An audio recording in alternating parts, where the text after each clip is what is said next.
আসসালামু আলাইকুম, আমি সাইফুর রহমান খান।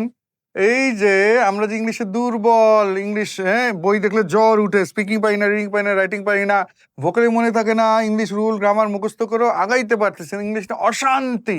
এটার মূল কারণটা হলো আমার ইংরেজির ফাউন্ডেশনটা দুর্বল। ফাউন্ডেশন কি? আপনি গার্জিয়ান হোক আর স্টুডেন্ট হন বা পেশাজীবী, আপনি একটু মন দিয়ে শুনেন। এই যে এখানে এই দুইটা বই হলো ইংরেজি ভাষার ফাউন্ডেশন। জিনিসটা কি একটু দেখা যাক।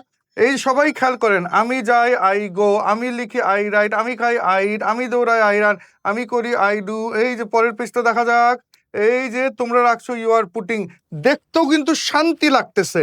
You are doing, you are sleeping, you are listening. এইভাবেই আমাদের বইগুলাতে আমাদের বইগুলাতে এইভাবেই ব্যাখ্যা করা। পৃথিবীর আর কোনো বই এইভাবে নাই। তুমি ইংলিশে A+ পাওয়া সহজ হবে, ভর্তি পরীক্ষায় সফল হওয়া সহজ হবে। এইটা বললো না, আমাকে প্রশ্ন ব্যাংক দেন। কেউ যদি বলে স্যার আই গো, এটা তো আমার পরীক্ষায় আসবে না, আমি শিখবো না, এটা হবে না। তাকে শিখতে হবেই। এগুলো আমরা ছোটকাল থেকে দুনিয়ার কোনো, এই যে বোর্ডের বইয়ে কোনো বাংলা অর্থ নাই। এইটাই সমস্যা।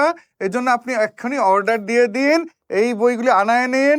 আমি প্রতিদিন আধা ঘন্টা আধা ঘন্টা, 1 ঘন্টা 1 ঘন্টা গল্পের বইয়ের মতো সিরিয়ালি পড়ে গেলেই হবে। ইংলিশের একটা নতুন শান্তির জগতে প্রবেশ করবেন। আল্লাহ হাফেজ।